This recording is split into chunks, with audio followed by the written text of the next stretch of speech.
Welcome to Mishra study Navgachhia. Mishra study Navgachhia में आपका स्वागत है। आज हम लोग क्लास 10th और प्रतियोगिता परीक्षा के लिए महत्वपूर्ण प्रश्न जो पूछा जाता है वस्तुनिष्ठ, उसका हम लोग देखेंगे।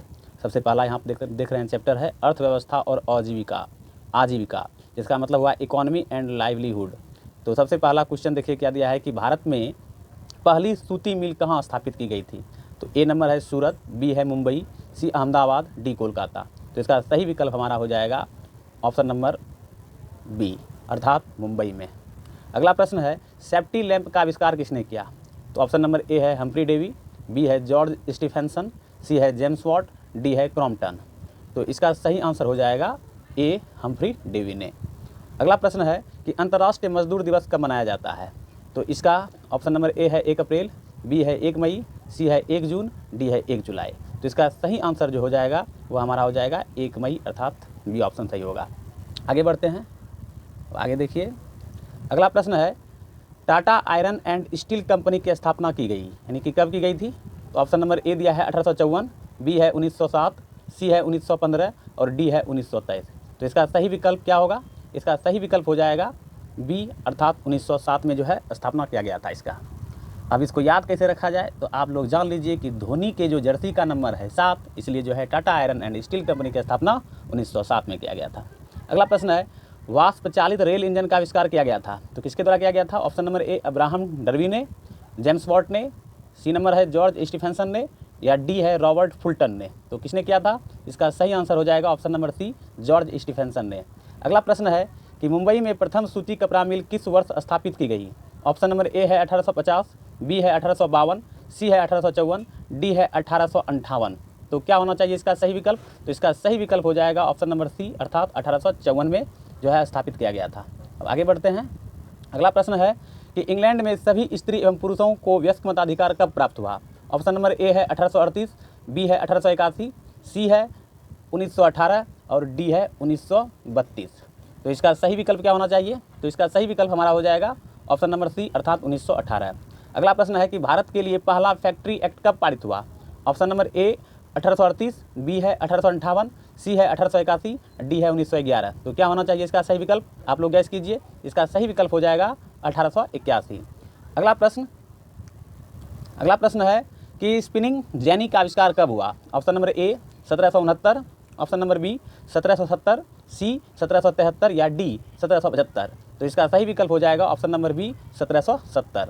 अगला प्रश्न है कि फ्लाइंग शटल का आविष्कार किसने किया था। Option number A James Watt, option number B Humphry Davy, option number C John Kay, option number D Thomas Bell. तो इसका सही विकल्प हमारा हो जाएगा ऑप्शन नंबर सी, अर्थात जॉन के।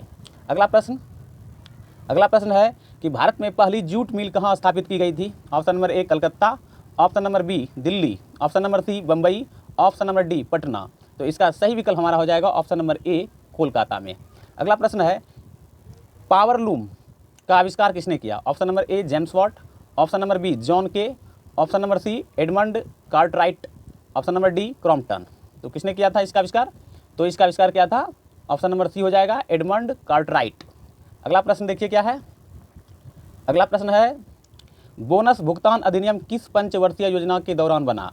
तो ऑप्शन नंबर ए प्रथम पंचवर्षीय योजना, ऑप्शन नंबर बी द्वितीय पंचवर्षीय योजना, ऑप्शन नंबर सी तृतीय पंचवर्षीय योजना या ऑप्शन नंबर डी चतुर्थ पंचवर्षीय योजना। तो इसका सही विकल्प हो जाएगा ऑप्शन नंबर सी, तृतीय पंचवर्षीय योजना।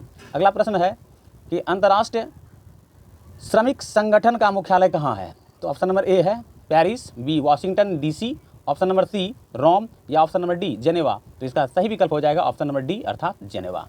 चलिए आगे बढ़ेंगे हम। अब आगे देखिए शहरीकरण एवं शहरी जीवन, यानी अर्बनाइजेशन एंड अर्बन लाइफ, इसका वस्तुनिष्ठ प्रश्न करेंगे। तो पहला क्वेश्चन है कि बंगाल का विभाजन कब हुआ। Option number A 1855, option number B 1857, C है 1905 में या डी है 1911 में। इसका सही विकल्प क्या होना चाहिए, आप लोग गैस कीजिए। तो इसका सही विकल्प जो हो जाएगा वह हो जाएगा ऑप्शन नंबर सी, अर्थात 1905 ईस्वी में। अगला प्रश्न है कि गोलघर का निर्माण कब हुआ। ऑप्शन नंबर ए 1757 में, बी 1764 में, सी 1786 में या डी 1857 में। तो इसका सही आंसर क्या होगा, आप लोग गैस कीजिए। तो इसका सही आंसर हो जाएगा ऑप्शन नंबर सी 1786 में। अगला प्रश्न देखिए कि बिहार का सबसे बड़ा नगर कौन है। Option number A Patna, B Gaya, C Bhagalpur, D Darbhanga. तो इसका सही विकल्प हो जाएगा ऑप्शन नंबर ए पटना। आगे बढ़िए। अब अगला प्रश्न है कि महात्मा बुद्ध को ज्ञान की प्राप्ति कहाँ हुई? Option number A Rajgir, B Bodhgaya, C Vaishali, D Sarnath. तो इसका सही आंसर हो जाएगा ऑप्शन नंबर बी अर्थात बोधगया में महात्मा बुद्ध को ज्ञान की प्राप्ति हुई थी। अगला प्रश्न है कि सासाराम नगर का विकास कब हुआ था? ऑप्शन नंबर ए मध्य युग में, बी प्राचीन युग में, सी आधुनिक युग में, डी इनमें से कोई नहीं। तो इसका सही विकल्प हो जाएगा ऑप्शन नंबर ए मध्य युग में। अगला प्रश्न है कि डॉक्टर राजेंद्र प्रसाद का जन्म स्थान कहाँ है? Option number A Madhya Pradesh, B है आपका बिहार, सी है उत्तर प्रदेश, डी है गुजरात। तो डॉक्टर राजेंद्र प्रसाद का जन्म हुआ था बिहार में। इसका सही विकल्प ऑप्शन नंबर बी हो जाएगा। आगे देखिए, अगला है कि सामंती व्यवस्था को हटाकर किस प्रकार की शहरी व्यवस्था की प्रवृत्ति बढ़ी? ऑप्शन नंबर ए प्रगतिशील प्रवृत्ति, बी आक्रामक प्रवृत्ति, सी रूढ़िवादी प्रवृत्ति, डी शोषणकारी प्रवृत्ति। तो इसका सही विकल्प क्या होना चाहिए, आप लोग गैस कीजिए। तो इसका सही विकल्प हो जाएगा प्रगतिशील प्रवृत्ति। अगला प्रश्न है कि सिखों के 10वें और अंतिम गुरु गोविंद सिंह का जन्म बिहार के किस नगर में हुआ था? Option number A Munger, B Khagaria, C Patna, या डी इनमें से कोई नहीं। तो ये इसका सही विकल्प हो जाएगा ऑप्शन नंबर सी पटना। अगला प्रश्न है कि पटना का प्राचीन नाम क्या था? Option number A Rajgir, B Pataliputra, C Pawapuri, D Nalanda. तो इसका सही आंसर क्या होना चाहिए? इसका सही आंसर हो जाएगा ऑप्शन नंबर बी पाटलिपुत्र। ये आप लोगों को पता होगा। अगला प्रश्न है कि शहरों में कौन सा वर्ग बुद्धिजीवी वर्ग के रूप में उभरकर सामने आया? ऑप्शन नंबर ए उद्योगपति वर्ग, ऑप्शन नंबर बी पूंजीपति वर्ग, ऑप्शन नंबर सी श्रमिक वर्ग, या ऑप्शन नंबर डी मध्यम वर्ग। तो इसका सही विकल्प हमारा हो जाएगा ऑप्शन नंबर ए उद्योगपति वर्ग। अगला प्रश्न है कि पूंजीपति वर्ग के द्वारा किस वर्ग का शोषण हुआ? ऑप्शन नंबर ए श्रमिक वर्ग, ऑप्शन नंबर बी मध्यम वर्ग, ऑप्शन नंबर सी कृषक वर्ग, या डी इनमें से सभी। तो इसका सही आंसर हो जाएगा ऑप्शन नंबर ए श्रमिक वर्ग। अगला प्रश्न है कि लंदन में अनिवार्य प्राथमिक शिक्षा कब लागू हुई? Option number A 1850, option number B 1855, option number C 1860, या ऑप्शन नंबर डी 1870। तो इसका सही विकल्प हो जाएगा ऑप्शन नंबर डी 1870। अगला प्रश्न है कि गार्डन सिटी की अवधारणा किसने विकसित की थी? ऑप्शन नंबर ए एवेनेजर हावर्ड ने, या बी विलियम ने, सी नेपोलियन तृतीय ने, या हॉसमोन ने। तो इसका सही आंसर हो जाएगा ऑप्शन नंबर ए एवेनेजर हावर्ड ने। अगला प्रश्न है कि जनसंख्या का घनत्व सबसे अधिक कहाँ होता है? ऑप्शन नंबर ए ग्राम, बी कस्बा, सी नगर, या डी महानगर। तो इसका सही ऑप्शन हो जाएगा ऑप्शन नंबर डी महानगर। अगला प्रश्न है 15वां नंबर प्रश्न है कि निम्न में से किस सिख गुरु का जन्म पटना में हुआ था? मैंने अभी आपको जस्ट बताया। ऑप्शन नंबर ए है वैसे 5वें, बी है 4थे, सी है पहले, और डी है 10वें। तो इसका आंसर हो जाएगा 10वें गुरु का जन्म यानी गुरु गोविंद सिंह का जन्म पटना में हुआ था। अगला प्रश्न है कि बिहार बंगाल से कब पृथक हुआ? Option number A 1912, B 1936, C 1928, D 1940। तो इसका सही ऑप्शन हो जाएगा ऑप्शन नंबर ए 1912 में। अब हम लोग आगे बढ़ते हैं। अब हम लोग पढ़ेंगे व्यापार और भूमंडलीकरण यानी कि ट्रेड एंड ग्लोबलाइजेशन। तो इसका वस्तुनिष्ठ प्रश्न पहले देख लेते हैं, यानी वस्तुनिष्ठ प्रश्न क्या है जो आपके लिए इंपॉर्टेंट है। पहला क्वेश्चन है विश्वव्यापी आर्थिक मंदी संकट किस वर्ष आरंभ हुई थी? ऑप्शन नंबर ए है 1914, बी है 1922, सी 1929, या डी 1925। तो इसका सही आंसर क्या होगा? इसका सही आंसर हो जाएगा 1929 में। अब अगला प्रश्न देखिए क्या है।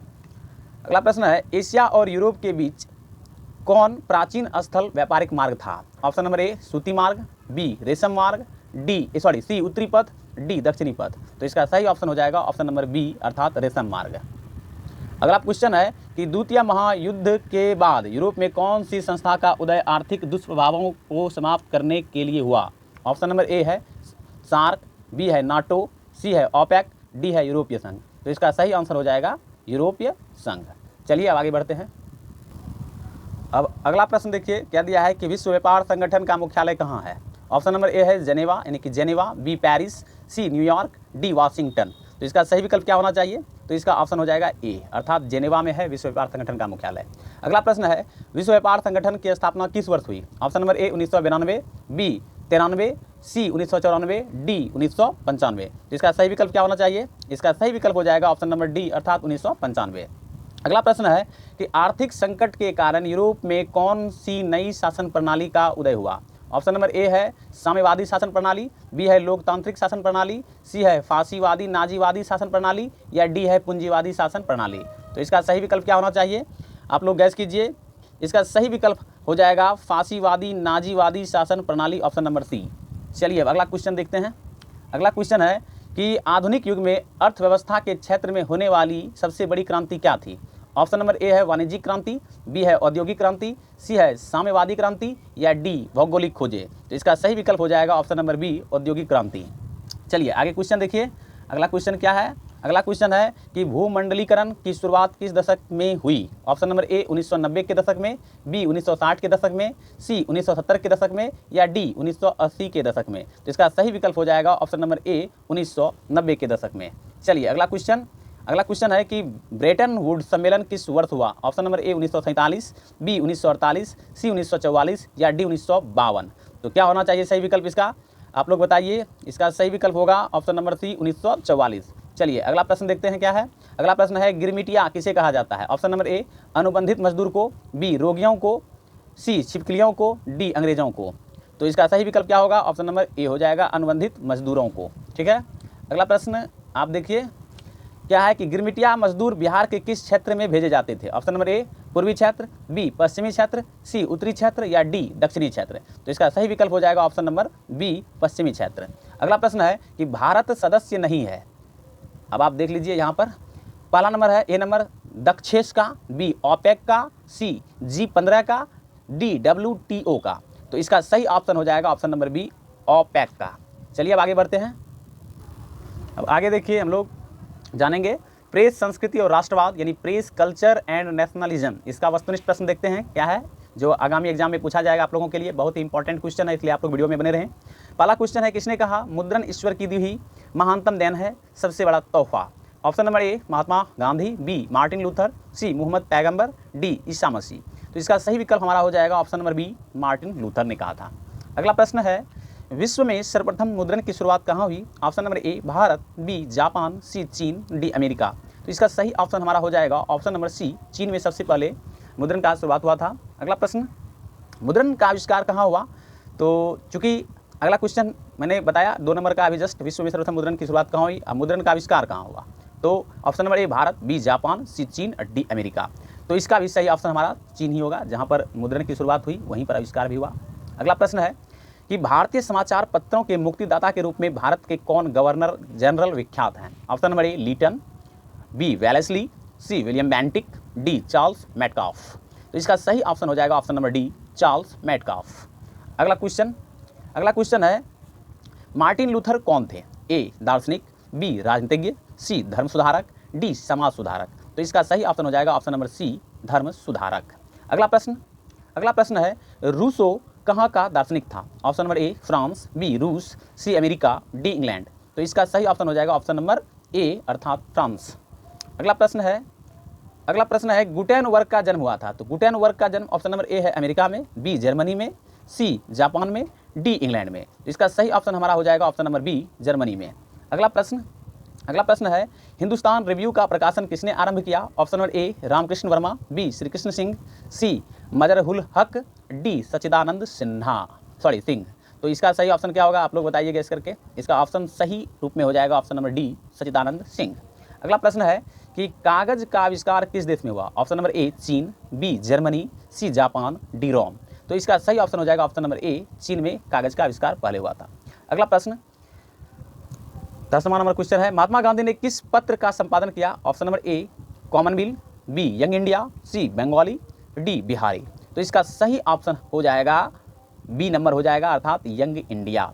अगला प्रश्न है कि किस समाचार पत्रों ने रातों रात वर्नाक्यूलर प्रेस एक्ट से बचने के लिए अपनी भाषा बदल दी? Option number A Harijan, B Bharat Mitra, C Amrit Bazar Patrika या डी हिंदुस्तान रिव्यू। तो इसका सही ऑप्शन हमारा हो जाएगा ऑप्शन नंबर सी अमृत बाजार पत्रिका। चलिए आगे बढ़ते हैं। अगला प्रश्न देखिए 12वां नंबर क्वेश्चन है गुटेनबर्ग ने सर्वप्रथम किस पुस्तक की छपाई की? ऑप्शन नंबर ए है कुरान, बी गीता, सी हदीस, डी बाइबल। तो इसका सही ऑप्शन हो जाएगा ऑप्शन नंबर डी बाइबल। अगला प्रश्न है 95 स्थापनाएं किसने लिखी थी? देखिए कितना इंपॉर्टेंट क्वेश्चन है। Option number A Martin Luther, B Karl Marx, C Martin Luther King, D Dwarkanath Tagore. तो इसका सही ऑप्शन हमारा हो जाएगा option number A Martin Luther. अगला प्रश्न है मराठा समाचार पत्र किस भाषा से संबंधित था? ऑप्शन नंबर ए अंग्रेजी, बी हिंदी, सी बंगला, डी मराठी। तो इसका सही विकल्प हो जाएगा ऑप्शन नंबर ए अंग्रेजी। अगला प्रश्न है कि अमृत बाजार पत्रिका के संपादक कौन थे? Option number A Motilal Ghosh, B Bharatendu Harishchandra, C Rajaram Mohan Roy, D Sachchidanand Sinha. तो इसका सही विकल्प हमारा हो जाएगा option number A Motilal Ghosh. अगला प्रश्न है कि 95 थीसिस किसने लिखी? Option number A Rousseau, B Karl Marx, C Martin Luther, D Gutenberg. तो इसका सही ऑप्शन हो जाएगा option number C Martin Luther ने। अगला प्रश्न है कि मीरात उल अखबार के संस्थापक कौन थे? तो option number A Raja Ram Mohan Roy, B Maulana Abul Kalam Azad, C Manmohan Ghosh, D Khan Abdul Ghaffar Khan. तो इसका सही ऑप्शन हो जाएगा option number A Raja Ram Mohan Roy. चलिए आगे बढ़ते हैं। आज के लिए इतना ही, आगे हम लोग फिर आगे बढ़ेंगे और इसी तरह के वस्तुनिष्ठ प्रश्नों को आपको सारा जितना भी वस्तुनिष्ठ प्रश्न है जो खास करके एग्जाम के दृष्टिकोण से महत्वपूर्ण होगा मैं बताने का प्रयास करूंगा। और यदि आपने मेरे चैनल को सब्सक्राइब नहीं किया है तो जरूर कर लीजिए ताकि इस तरह का वीडियो आप लोगों को प्रतिदिन मिलते रहे, और लाइक जरूर कीजिए, शेयर कीजिए ताकि अन्य को भी फायदा हो सके। आज के लिए इतना ही, थैंक यू, धन्यवाद, आपका दिन शुभ हो।